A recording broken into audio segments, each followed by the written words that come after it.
Hello అందరికీ welcome to my channel Vani universe.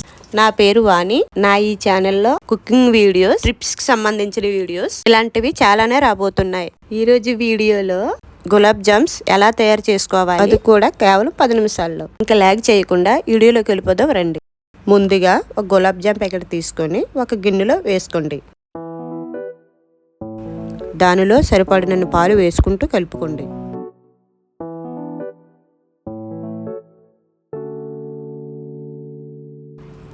అదేవిధంగా 2 స్పూన్ల నెయ్యిని వేసి కలపండి. మీ దగ్గర పాలు లేదా నెయ్యి రెండూ లేకపోతే కేవలం నూనెతో కలుపుకోవచ్చు. నేను చూపించినట్టుగా ఆ పిండిని చాలా స్మూత్గా కలుపుకోండి.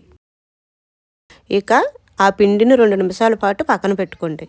ఇప్పుడు షుగర్ సిరప్ తయారు చేసుకుందాం. మనం ఎన్ని కప్పుల పిండిని తీసుకుంటే అన్ని కప్పుల షుగర్ను తీసుకోవాలి. నేను 1 కప్పు పంచదారని తీసుకున్నాను. అందులో 2 కప్పుల నీళ్ళను వేసుకొని అది కొంచెం పాకంలా అయ్యే వరకు కలుపుకోండి. అలా 2 నిమిషాలు చేస్తూ ఉంటే షుగర్ సిరప్ తయారైపోతుంది. చివరిలో మీ దగ్గర కుంకుమ పువ్వు ఉన్నట్టయితే వేసుకోండి, లేకుంటే లేదు.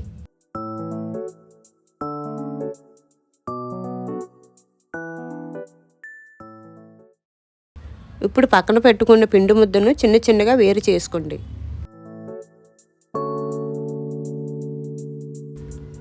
ఇప్పుడు చేతికి నూనెను కానీ లేదా నెయ్యిని కానీ అప్లై చేసుకొని ఆ పిండిని నేను చూపిస్తున్నట్టు చుట్టండి.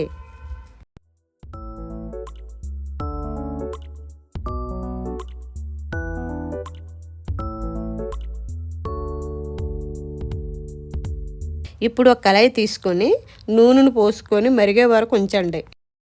మరిగిన తర్వాత చిన్నగా చుట్టుకున్న ఉండలను మరిగిన నూనెలో ఒకటిగా వేసుకోండి.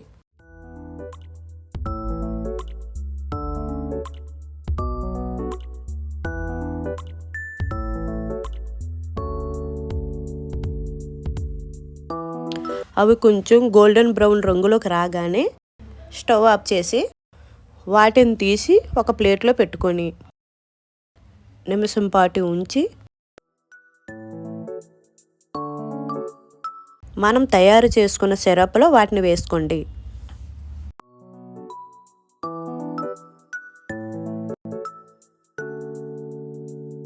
అంతే, ఇంకా 5 నిమిషాల్లో గులాబ్ జామ్ రెడీ.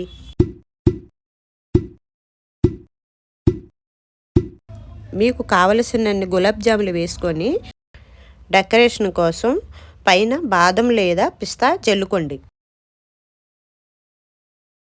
అంతే, 10 నిమిషాల్లో గులాబ్ జామ్ రెడీ. మీకు ఇలాంటి వీడియోస్ మరికొన్ని కావాలి అనుకుంటే మా ఈ ఛానల్ని ఫాలో అవ్వండి.